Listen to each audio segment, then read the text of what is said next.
Welcome.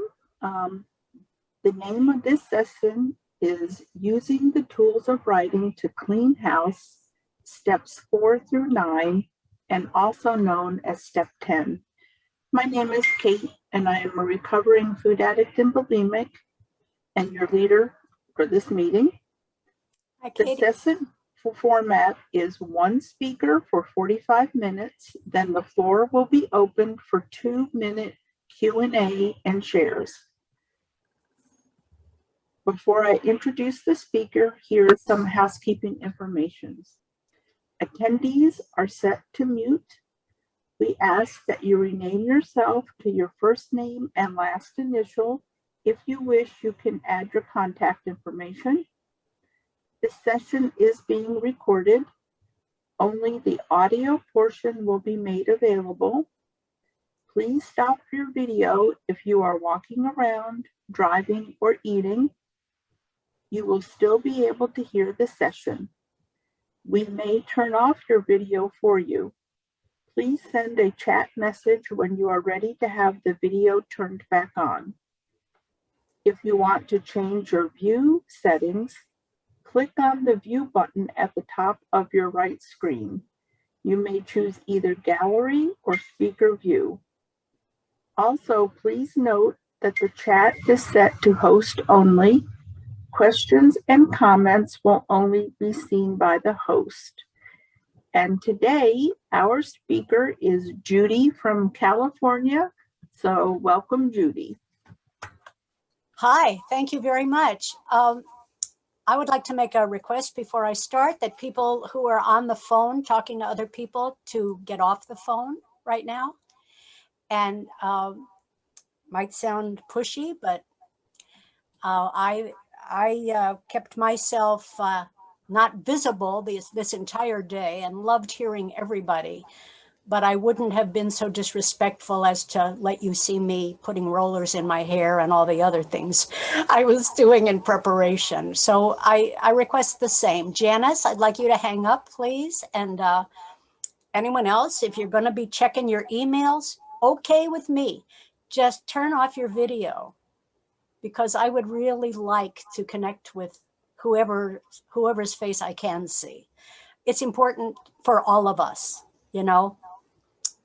We gather together in these rooms and we absorb the common energy. You know, the analogy I always like is about a bumblebee. You know, aeronautically, a bumblebee can't fly. It's this round thing, you know, can't get off the ground. But it mobilizes so much energy with those wings and it takes off.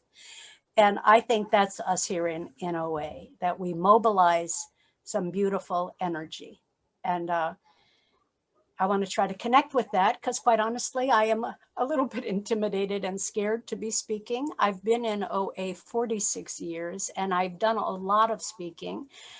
And I listened all day today, except I miss my dear sweetheart Tenny because I'm in California and it would have been 6 a.m. for me. So I'll listen to the tape, but I just got so much from all the other speakers who seem to have said everything I had planned. So I'm just going to be winging it.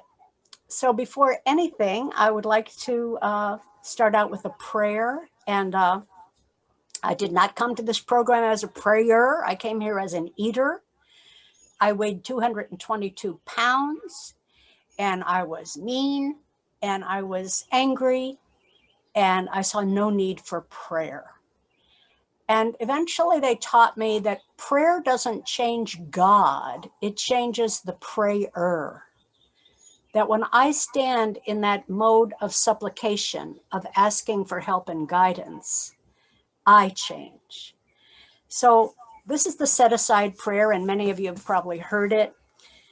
Lord, help me set aside everything I think I know about you, everything that I think I know about myself, everything that I think I know about my fellows, everything I think I know about my own recovery, so that I can have a much needed new experience of you, myself, and my fellows, and a new experience in my recovery. Help me see the truth.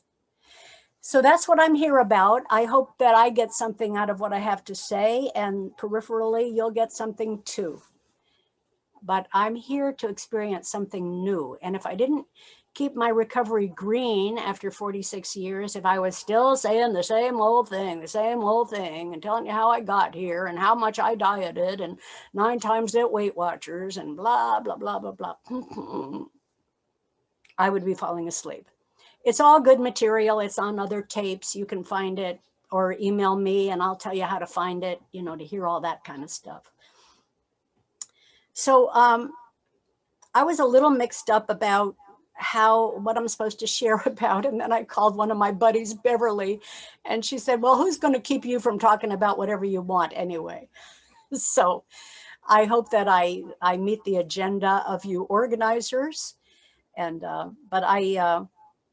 but writing is a good part of what you're asking me to share about. I got some news yesterday, which I'm not going to tell you about yet. I'll probably be able to speak about it at some other meetings in the future, but I did ask for guidance about it and was told to use restraint of tongue and pen and get back to some writing about it first, because one of my mentors said, you have had a significant emotional experience.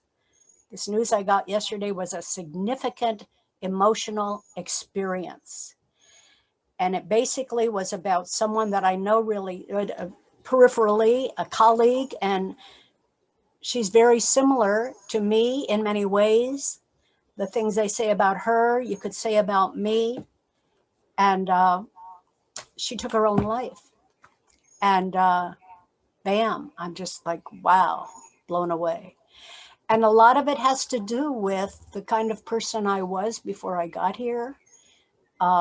Risk-taking, thrill-seeking, in charge, leader, pretending I'm not afraid, jumping in, right? And when I initially saw that movie, Looking for Mr. Goodbar, I ran out and bought the book. Then I read the book, and it sent me to bed for a week. And it was basically about a woman who was a fine, upstanding social worker by day, and she ran the streets at night with all kinds of unsavory characters and wild and crazy guys and all the rest. And that was me. And I just, when I heard this thing about this lady yesterday, I said, man, but for the grace of God, you know, I just had this little weight problem, you know, I was just 80 pounds overweight. And I was certainly going to take care of that very soon, probably Monday or so. I had tried everything, and it dragged me into these rooms. And I'm so grateful today. So what we've been talking about all day is about awareness, about paying attention. And I just want to say that I've also studied many, many spiritual paths, one of them being Buddhism. I still don't believe in God. I go to the AA We Agnostic meetings. Fine for me. Doesn't matter. See how I just said doesn't matter? Because I've been on the phone all day with Texas ladies and Southern ladies, and then I'll start talking like them.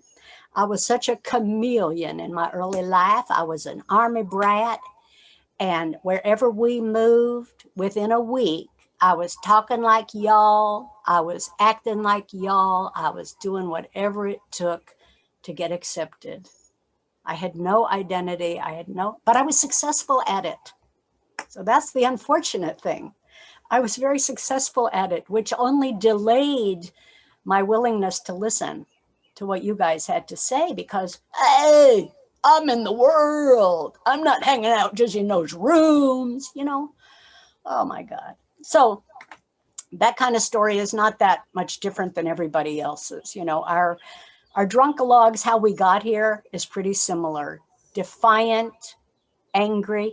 Even if you're sweet, you just may be angry. Anyway, I was the one who showed the anger, and I'm grateful for that. I was trained in violence. One of my earliest memories in my life was that sound. Flesh hitting flesh. And I didn't even know about that until I was 22 years old working as a waitress. And the cooks were pounding beef, tenderizing. And I heard that sound, and the memories came up of what I had experienced long before my age of reason and consciousness. So anyway, speaking of that, Socrates said, the unexamined life is not worth living, right? That we should take a look at what we're doing. And then I've heard people in the room say, and the unlived life is not worth examining. So I'm not here to examine my drunkalogs, but I'm here to try to talk about what recovery has looked like from my seat. I've put my email in the chat, so if anybody wants to get a hold of me, please do. Leave me your number, I'll call you back, just so that we're not in chaos fielding each other, and we're just take time and have balance to pay attention to one another. Gloria Steinem was one of my favorite ladies, and still is in many ways, and she always said that too, the unexamined life is not worth living, until she found the man. And then, of course, she was off and running. She said it's okay to live the cheap and superficial life for a while. But she came back too. Anyway, step 10 is about continuing what we already started in all the other steps, which is basically learning how to pay attention. And by the way, let me just tell you a little story. This Buddhist monk was at a party, and a New York literati lady came over to him and said, what is this Buddhism anyway? What does it mean? What is it about? He said, you want the long version or the short version? She said, well, it's a party. Give me the short version. So he said, well, the short version is pay attention. Huh? Well, she didn't think that was quite enough. She said, okay, give me the long version. He said, the long version is pay attention, pay attention, pay attention. So a lot of people say, well, I'm not that bad as an overeater. I don't have to look at my motivations, and I don't have to look at my behavior. Just give me the diet. I can do it. I've dieted before. And, I've thought that myself as I work with other people. Why am I taking people through all of this? Do we all really need to go there? Well, it's not such a bad thing, because it's great to live the examined life. It's great to know who you are and where you're coming from. And it's great to be able to immediately see your behavior and turn it around. I've watched words coming out of my mouth and been able to stop and suck them back in and not say that, because I know that step 9 is about making amends, and I don't want to have to do that again, right? So it's a lot of fun. This recovery is a lot of fun, and it's about self-discovery. So yeah, there is a solution. The good news is there is a solution. The bad news is we're it. So we have to listen to each other. We have to pay attention. So those of you who are still talking to other people while you're on the line, just take your video away, okay? So we don't have to see you being elsewhere. Let's all try to be here now with each other. All right. Anyway, that's enough of my blah, blah, blah, blah, blah.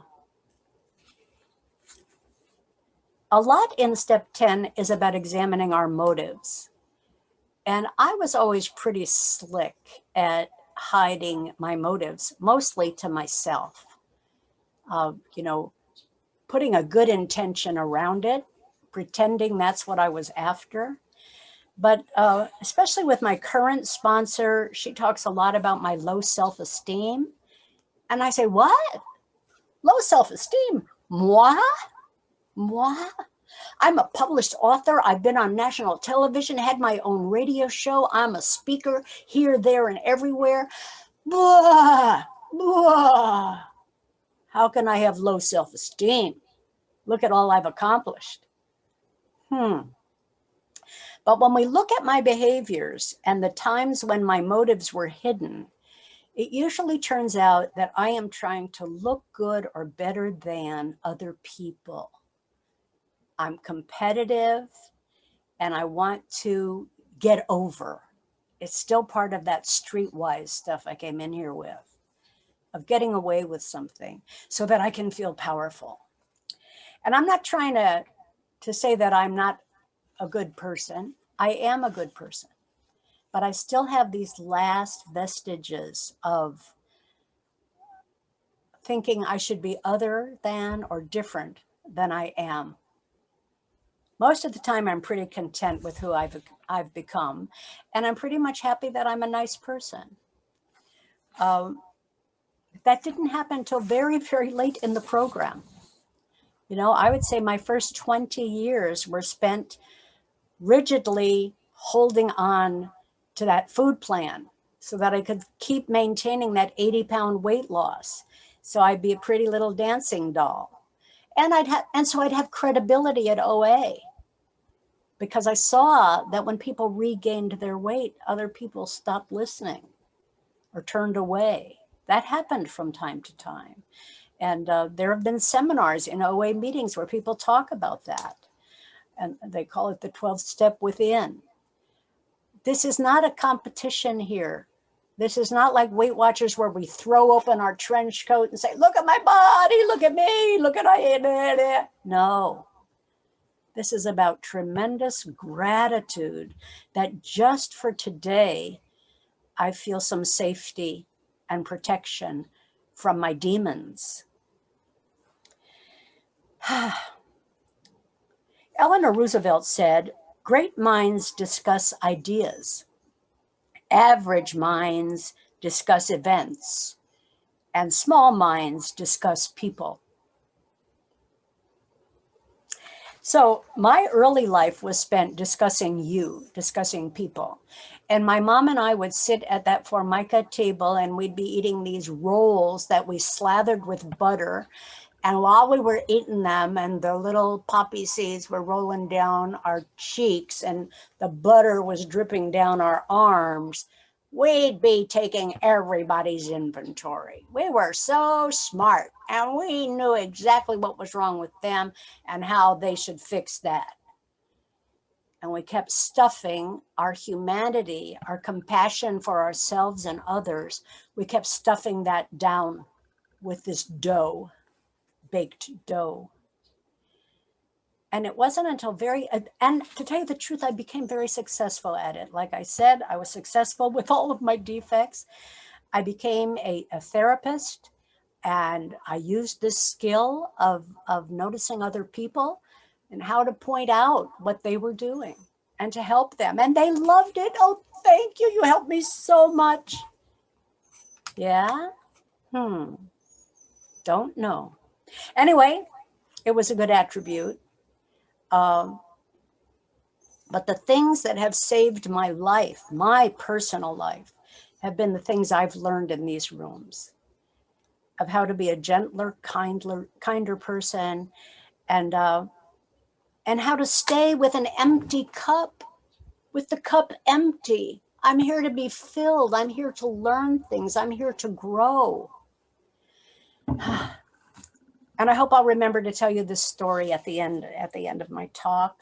Trying to look at how much time I have. Wow, time is fleeting. Very good. Very good. So I was so desperate when I got here that I did whatever my sponsor told me to do. I really, really did. And they told us in the rooms in those days, when your sponsor says jump, you ask how high on the way up. And that was it. And I had to get rigorously honest about what I was eating, writing it down, calling her up, telling her what I'm eating. Visibility, truth, honesty. I'd rather tell her anything but what I'm eating. I don't want to tell you what I'm eating. I had one time about my, I guess it was like my second or third year in recovery. I took a trip to Bali for a month. And I took postcards. We didn't have internet then. We didn't do texting. I took postcards for 30 days. And every day I wrote that woman what I ate and put a stamp on it and mailed it back to the United States of America. Because that's how committed I was in many, many ways, weighing, measuring, the whole deal. And, I've heard other speakers this morning. I'm so grateful for Beverly and other people who are saying that their relationship with food has changed. I've been brought to a position of neutrality. I'm neither repulsed from it nor drawn toward it. It's just a part of my life. I'm conscious, I'm aware, I pay attention, but I'm not fanatic and I'm not afraid. And I did many, many retreats over many years in OA. And I remember at about year 20, I started saying at these retreats from the podium, I would say, along with my sponsor who agrees with this course, I may start thinking about taking back a few of these things that I have been so rigidly about. And people got mad at me. Their fear welled up and they started yelling, "Are you trying to tell alcoholics that they can drink?"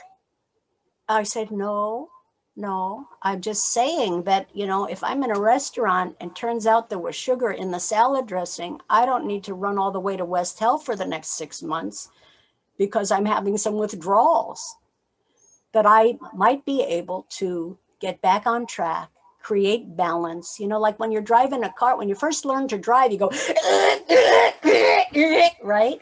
And then you say, oh, you can just move it a little and come on back. Come on, center of the balanced road. You don't have to keep doing it that way.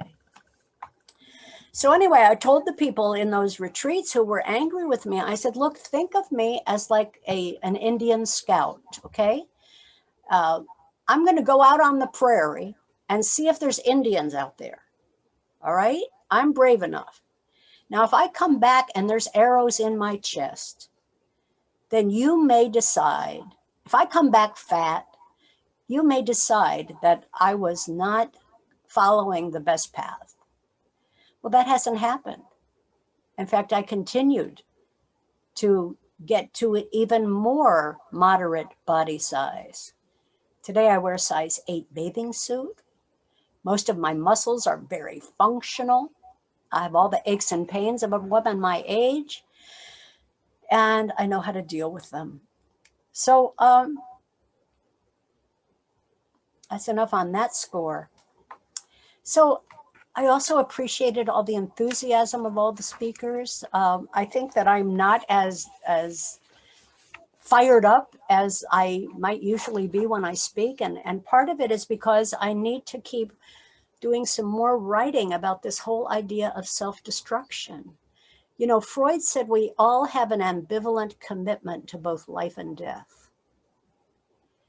And George Bernard Shaw said, we can choose to live either as a blowtorch or a candle. So back to balance and moderation, I have very often in my life been a blowtorch and entertained the troops and all kinds of stuff. But my true self is a quieter, gentler person. And when I drank, I have 41 years in AA, but when I drank, I did not drink to be part of the group, to be social. I drank to get out. I wanted blackouts because I did not know how to sit quietly around other people. I always had to jump in and perform in some way. And I don't have to do that today. And I certainly don't have to do it at OA. I hope I say something of value, but you'll get what you get. You never know when you speak what's going to influence people, because I don't know all of you yet. I remember once, and there's a discussion about in the early days of OA, there were the groups with this one man. There were two men who created a lot of tension between all of us ladies in OA. There were mostly ladies in those days. And one guy said, just work the steps and your food will get in order. And they called his groups the Fat Serenity groups, because as much as people wanted that to be true, it wasn't quite true. They also had to put some energy toward looking at how they were eating. So that created another guy who said, let's do this strict, rigid program no matter what. And it was back and forth about their food, back and forth and back and forth. And both of those guys have passed on, but the vestiges of that kind of fighting are still with us. And, you know, and like this lovely newcomer lady was talking about, and I'm trying to write some things about the difficulty of adapting to a new program. And as was mentioned about Roseanne and our early founders, they were, and all of our speakers were AA speakers. At every retreat, they were run by Bobby Earl or some other big shot AA person. We didn't even have any recovery behind us. And when we reached 21 years of age in OA, I was the speaker that night at the birthday party. And by the way, I hope you guys will come when we have birthday party again. It's such a great experience, really. Middle of January, Los Angeles. Anyway, I said at that time, I said, you know, our job as children is to learn from our parents and learn what they have to teach us, which is AA. Learn what AA has to teach us, and then we take our own experience and adapt some of that from our own experience and develop our own lives. Our job is to create our lives here. And people got mad at me for that one too. So anyway, I'm not trying to, you know, be a downer here. I'm just saying that flexitarian. My food is flexitarian, and my life is flexitarian. I wear it like a loose garment. I'm not here to convert or convince anybody. I'm having a great life, a super, super great life. But it still haunts me, this idea of being self-destructive, because I've gotten in my way so many times, and you people have pulled me out. You people have gotten me back on track. You know, I talked about listening to my sponsor. I'll tell you one early thing was, like I said, I was a big shot therapist. I was helping people found alcoholism programs all over Southern California. I was studying with Joe Persh, one of the big names in alcoholism treatment. And we were treating Betty Ford, the first lady, and senators, and I was in it, right? In the middle of all that, I got into my own recovery in OA finally and lost a lot of weight. And my sponsor said, you're cruising for a bruising. You are on a dry drunk. You are so into your work and running, racing. You have to give up something. I said, I can't give up my work. It's wonderful. And my alcoholic husband and I had divorced by that time. And I said, you know, I do 20 hours a week at the Navy hospital, and it's very good for me. It's good for my ego. I have 300 sailors flirting with me all the time. It's terrific. And, you know, I feel I'm giving lectures on assertiveness training. And blah, blah, blah, blah, blah, blah. She said, I don't know. I don't care. I just know you got to give up something. So I gave up the Navy hospital. I went in and I told Joe Persh, for my recovery, I cannot work 20 hours a week with you guys. Oh, because I was training probation officers and doing psychodrama with Crips and Bloods who were in juvenile hall. And I was just as angry as the kids, and I could really show them how to confront. I'd been trained in Phoenix House in confrontation therapy. Oh my God.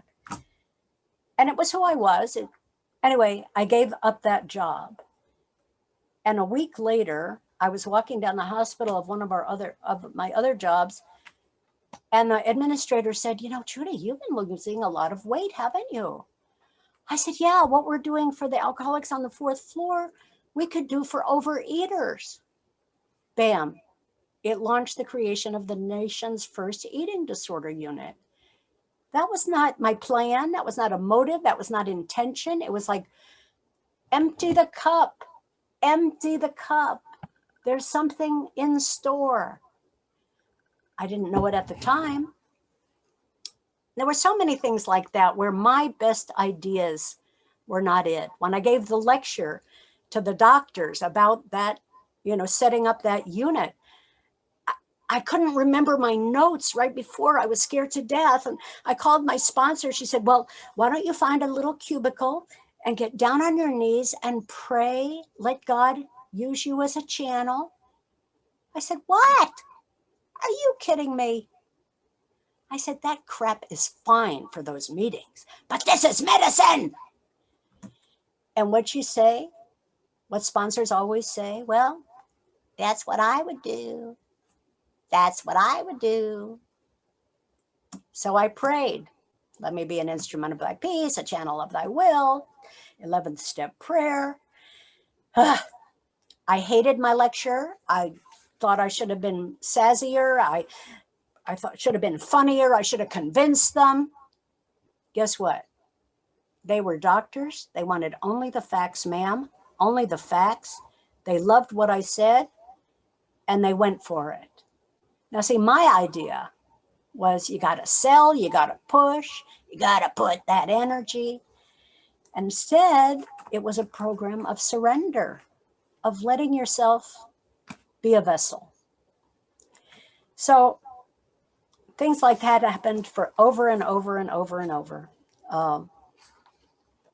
When I knew I had to do something about my alcoholic marriage and my husband was beating me and I didn't know how to move it. And a lady said to me, there will always be something. It was like chapel bells went off, bong, bong, bong. When your body is clean of your substances, the body doesn't lie. The head lies, but the body goes zzz, zzz, and the exact action is right there. And there's calm, not the chaos, not the self-doubt. I said, Howard, one of us is leaving today. If it's not you, it's me. He said, okay, I'll go. With all the love in the world, not having to mobilize strength, confidence, anger, resolve. No, quiet, gentle.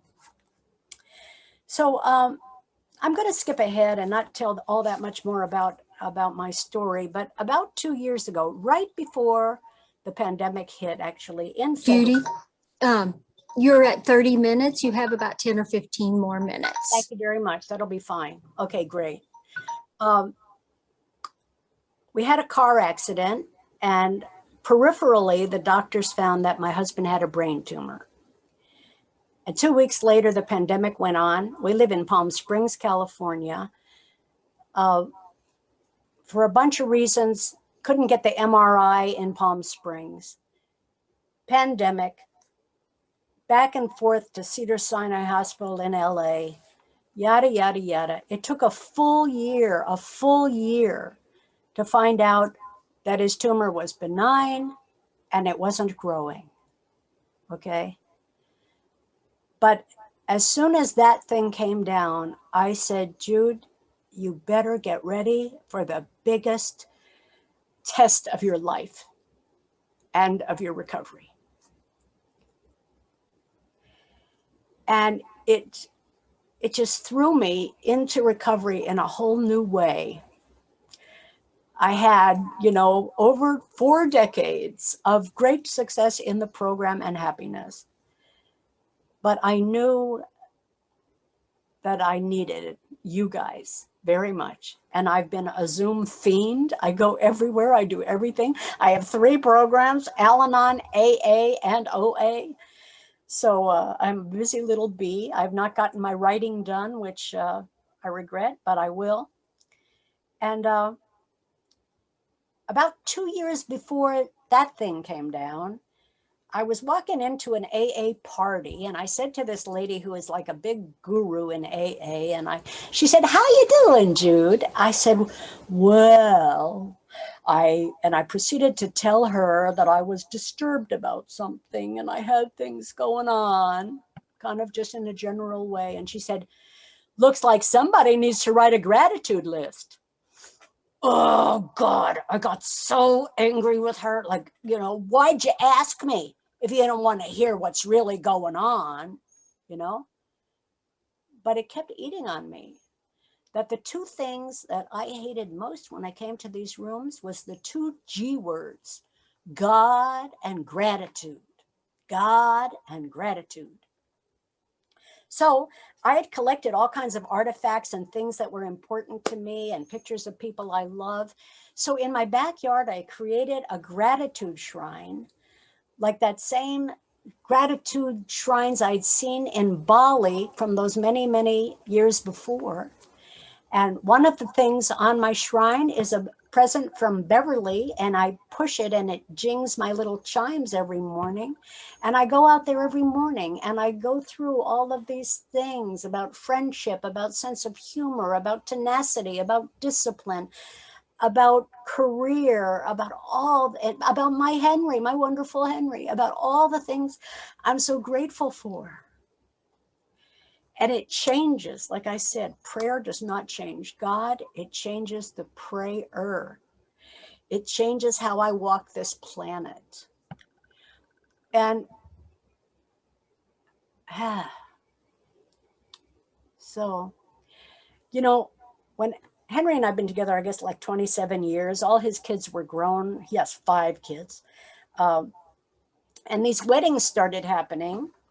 And Henry said, you know, we got to, and I know all the kids and everything. He said, you know, we got to face facts. You got to come to this wedding and the hell, he didn't say the hell with, but he said, the ex-wife's going to have to deal with it, you know, that you're,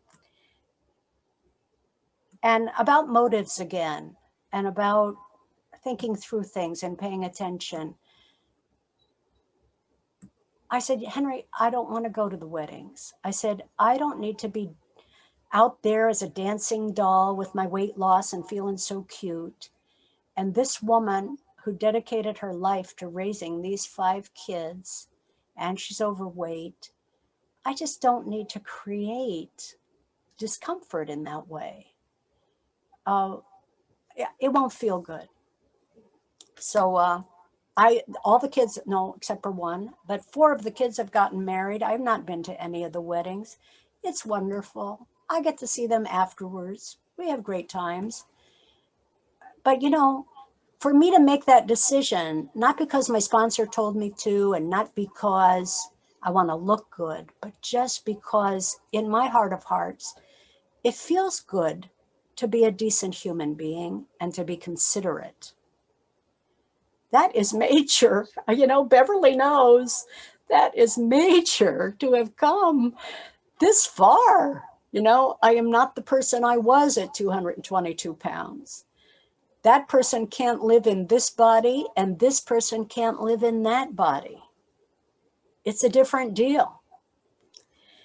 So, okay, Beverly's on. I told her if she wants to know, I told her I want to tell this story that she taught me a few weeks ago when I went to celebrate her 90th birthday to Phoenix. So I'm going to tell that story. And I told her, if you want to see that I give you credit, you've got to come on my talk. Good girl, you did it. So anyway, I've been told that this story was told a lot in the AA circles years ago, but I had never heard it. But it's a story about bamboo. Bamboo was the prize of the garden, the master's favorite plant. And Bamboo spent every day just dancing in the breeze and listening to the rustle of his leaves and standing tall and proud. And one day the master said, Bamboo, I must use thee. Bamboo said, yes, master, use me all up. He said, Bamboo, I must pluck your leaves. Bamboo said, no, not my leaves, master. My leaves create my music. My leaves tinkle in the breeze. Bamboo, I must use thee. Okay, master. Bamboo, I must cut your branches. Master, my branches provide my balance, and they also help the rest of the garden with the shade that I produce. Bamboo, I must use thee. Okay, master, take my branches.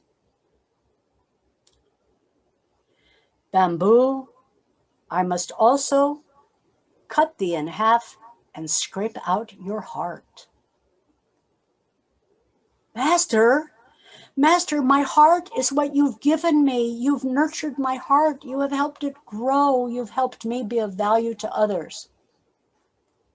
Bamboo, I must use thee. Master, take my heart. So it came to pass that the master pulled off the leaves, cut off the branches, split Bamboo in half, and scraped out his heart. And then the master took Bamboo, laid him down gently, with one end of him in a lovely cool spring, and the other end laid down to provide water to the fields of rice below. And the water started flowing through Bamboo, and the master had used him. And within a short time, there was a crop that fed everyone in the village. So that's how I want to be used up. You know, George Bernard Shaw. Oh, I had something on I'll read here. Okay. George Bernard Shaw. The true joy of life is to lose yourself to a cause determined by yourself to be a mighty one, to be used up before put on the scrap heap of life. Well, I want to be thoroughly used up when I die. I want to be that splendid torch, and I want to help it burn brightly. And one of my mentors reminded me that bamboo, to be useful, had to be laid down. And that's what we're about here in OA. We want to have our food in order so that our body can signal, what's my next surrender? Where's the area that I want to be laid down and of most use? So I am a happy bamboo today. I am also reminded that I am not the water, I'm the pipe. And I'm grateful to you guys for nurturing me and helping me on this journey. You keep me balanced and you keep me in the center of the road. So with that, I'll close. Thank you.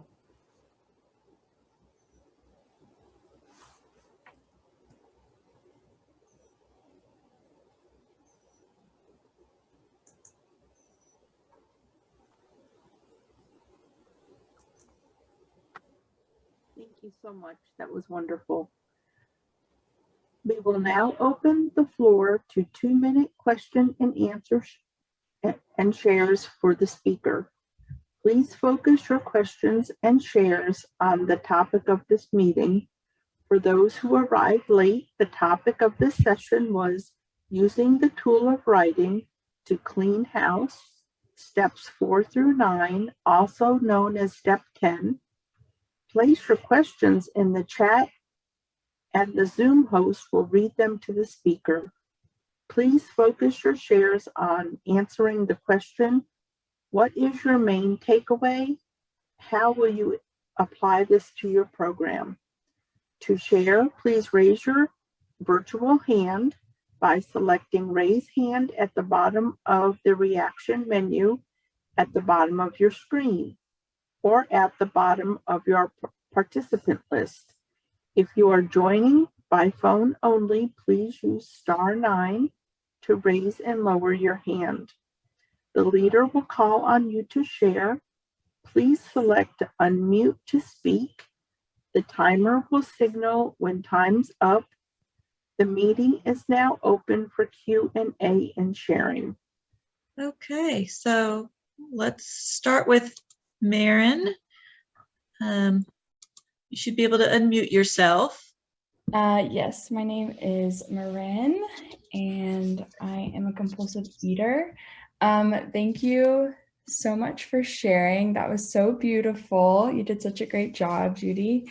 I just wanted to know kind of your last story, the bamboo story, just kind of a reflective question maybe, but for you, what has been a way that you feel like you've become a vessel in a way that you couldn't have if you had continued to let food fill you, I guess? Wow, thank you. That's a really great question.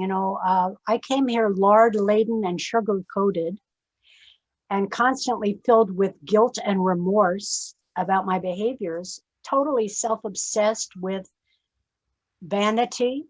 I want to look better. I wasn't into health at that time. I just want to look better and I want to get away with everything. And I was so busy getting away with what I thought I wanted that I had no idea that these things were in store for me. I didn't know I was a writer. I didn't know just so many things about myself and my talents, mainly because I was obsessed with myself and my weight. And I think that might be, like they talk about normies and, the normally neurotic American who's on a diet all the time. That's different than us. It really is in many ways, because mine was an obsession. I could not enjoy anything and I could not feel satisfied. One of the necklaces I wear, Beverly helped me buy it in New York City in the wholesale jewelry district, and it says Dayenu. And that means it's enough. I'm enough, life is enough, and I've done enough. And that sense of satisfaction and satiety, being satisfied, ceasing from striving, no longer scoffing. I used to scoff at everything I heard in these meetings. I did that in graduate school. Oh God, this is elementary psychology. All that. Instead, I said, how can I do this differently? How can I learn, like the set aside prayer? So basically, I come to life as an empty cup, seeking to be filled. And that might sound selfish, but I'm sorry, it's a selfish program. The weight loss has been a byproduct, and the benefit to others has been a byproduct. I have never been motivated to be the guru I became from time to time. And I really related to Terrell and the speakers on anonymity and how sometimes that was put on me, but it was not what I was after. And I hope that answers your question, Marin. Email me and we can talk some more. Thank you. Time on that. Thank you. And Judy, we have a question from Seneca. It says, after so many successes in your life, what keeps you coming back?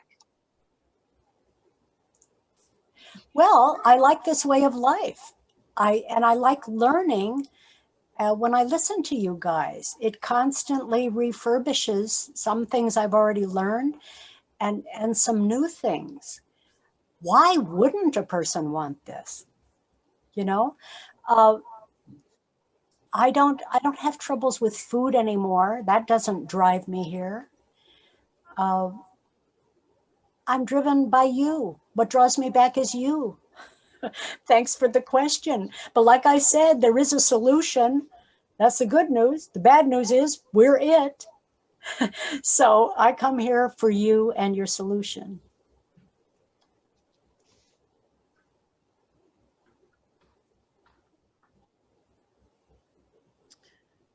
Sheila? I'll just call on you. I see your hand up. Thanks. I'm Sheila. I'm a compulsive overeater. I don't think this is a question, unless it's a question to myself. Some of the, about the most valuable thing I've ever done as far as reaching a point of being able to feel grief and let some of that go and surrender some of it is writing. And it's not something I've ever really wanted to do or done a whole lot. So I guess the question would be is why is it so difficult for me to do? I think it probably has to do with fear of what comes out. And when I start that process, I never know what's going to come out. But I've been in and out of program for a long time. And I know in my heart that if I would do more writing, I would probably make better progress, because I think it's one of the ways that I can connect to God that I may not do any other way. But I just wanted to throw that out there, because even knowing how good it is for me, it's still hard for me to do. And I can only imagine how wonderful I would be today if I could write a book. But I think it's God's way of me getting to the truth, and it just scares me sometimes. Well, you know, yes, fear is a great motivator for many of us, and also a great resistor. And you're absolutely right. You know, there is a magic that happens when pen touches paper. It channels from that other place that we've been talking about. And I can't predict it. I don't know what I'm going to learn. I just ask for the willingness to let it happen. Early on, it was suggested to me, actually my therapist at the time, that I start writing by first these lines: give it the barest. Give it the barest. Give it the barest ounce of truth that maybe this is true, and then write whatever comes out. And I remember at that time it was about, I was complaining that I just kept picking alcoholic men and of course he said, well, we choose who we are, and you're only choosing what you're ready for. The man I'm with today, I never would have looked at him 40 years ago. Come on, he's so straight and nice and fun, and I respect him and look up to him. I don't want that. I want a lesser companion I feel I can control. But anyway, he said, so my therapist said, you know, if you wanted a guy, they'd be all over you. You could get a guy. There's a reason, and it must be you. You don't want to find a guy. What? Are you kidding? Look at, I'm going to all these dances. I'm doing everything. He said, right. Give it the barest ounce of truth that you probably don't want a guy. And I started writing, and it all came out. Remember I told you, that is my earliest visceral, cellular level body memory of what it means to be in a relationship. Time to move on. Lot to overcome. So, yeah, fear to learn. But you know what? I've only learned what I've already lived through. I've only learned what I already know in my gut. Let's get it on paper, and then someone else can help us with the black and white and figure it out. So Judy, we have another question from Audrey S. How often do you use the tool of writing? I'd love to say every day, but that's not the case. It's very hard for me to separate this out, because I also am an author, and I also have writing projects I'm working on. I'm also a storyteller, so I'm working on writing up my stories for presentation. So I do a lot of different kinds of writing, and some of them include deep psychological awareness, and things will pop in that I didn't even know I needed to write about. I wear my recovery like a loose garment. I don't have a set, this is what I do here and this is what I do there. So there's your vague answer for you. How often do I use the tool of writing? Can't tell you. Okay. I think we have time for one more share. Do we have anyone that would like to share? Oh, I see Adrian.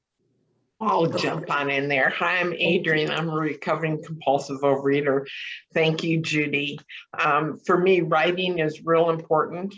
When I go to do my prayer and meditation, if I'm all cluttered in here, I'm not going to be able to connect. So I do the set aside prayer to get clear and let God in. And then I write down, I do a step one. What is making my life unmanageable?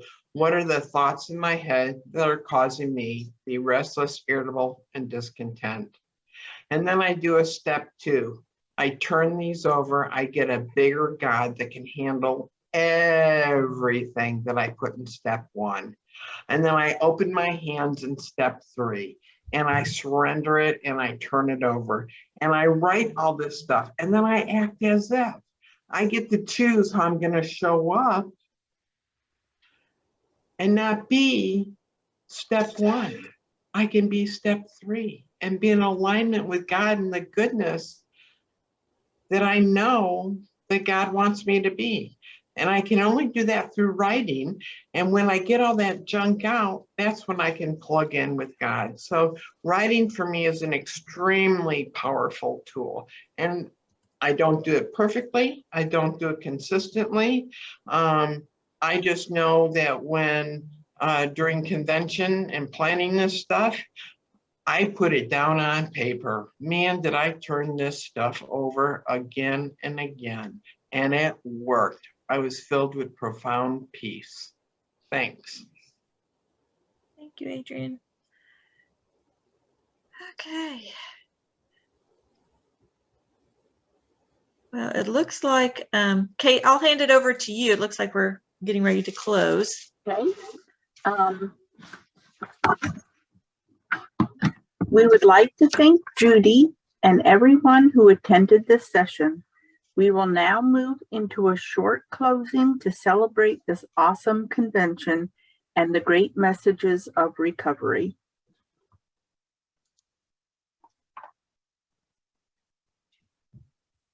Wonderful. And I guess that's me again. So it is going to be short and sweet, you all, because I know our cup is overflowing. I know mine is full. And I want to say thank you. Thank you to all the speakers for your time, your messages of hope, your strength, and your encouragement, for offering solutions for a new way of thinking, a way of thinking and responding to life. That is the biggest gift I've gotten from this program, how to respond differently to life without turning to the food. I want to thank the many volunteers it took to pull this off, to make this happen. Without you, it wouldn't be. Thank you, thank you, thank you to all of you for your service. You're wonderful. Thank you to my loving, supportive, and hardworking committee chairs. I couldn't have done it without you. Thank you to my loving, supportive, wise, patient, no nonsense sponsors who encouraged me, who called me on and I'm cleaning it up, on my stuff, and kept reminding me to get a bigger God. And thank you to all my loving, supportive OA friends who heard many numerous 10 steps and loved me just the way I showed up. So what's next? There's a short survey that you're going to be receiving today, and we welcome your feedback. We would want it so that we know how we can do it better next year. This has been our first time doing it virtually, and it's been exciting because we've gotten people from all over the country, and we can learn from it. So your feedback is important. Thank you. Also, there are several of you who said you will sponsor, and several of you who are looking for a sponsor. So that list will be going out. Also, several of you have said that you'll want to be on the attendee list for this wonderful convention. That too will be coming out. Also, audio recordings for each session will be out on the OA Dallas website in the near future. You'll be given a heads up when that's going to happen. It's going to take some time to pull them off and put this together, but we will keep you posted as that happens. So thank you for spending your day with us. Adrian, Thank you, thank you, thank you. May God bless you and may you have many peace and blessings as you go forth today. Thank you. Adrian, can I say something? Yes. Okay, I would like to lead us in a cheer for Adrian. You know that old hip hooray? Let's give 3 cheers for Adrian. She's been an amazing conference as volunteers. Ready? Yay. Hip hooray! Hooray! Hip hip hooray! Hip hip Hooray! hooray! Woohoo! Okay, keep coming back. It works if you If work you it work and it, you work it it cause works. you're worth Worth it. it. Yeehaw! Absolutely. Love it. Great job, Dallas. Big hugs for everybody. Awesome. Glad it's over. You made Oh, it. no. It was wonderful. Thank you for everybody who attended. May you've gotten a great message from it.